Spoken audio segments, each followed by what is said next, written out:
This is the Lone Crater YouTube. We hope this video helps. In this video, I will explain how to use Apple Pay for the NYC Subway.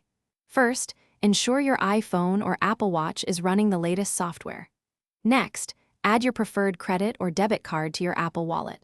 Finally, set this card as your default for Express Transit, which allows for quick, secure payments without needing to authenticate each time. This setup takes just a few moments and prepares you for seamless travel across the city's transit system.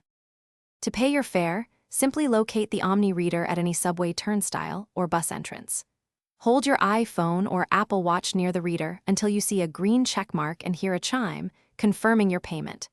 With Express Transit enabled, there's no need to open an app or use Face ID or Touch ID.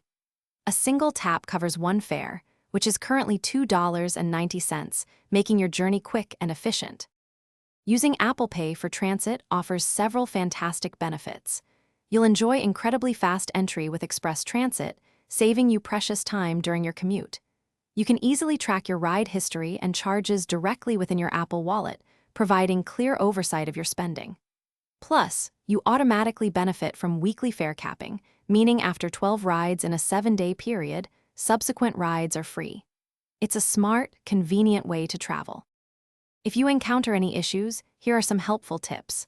Always ensure your device has sufficient battery life, as a dead battery will prevent payment. If a tap doesn't register, try holding your device slightly differently or using a different OMNY reader.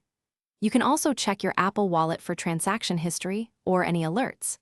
For persistent problems, contacting your bank or Apple support can provide further assistance, ensuring a smooth transit experience. Thanks for watching.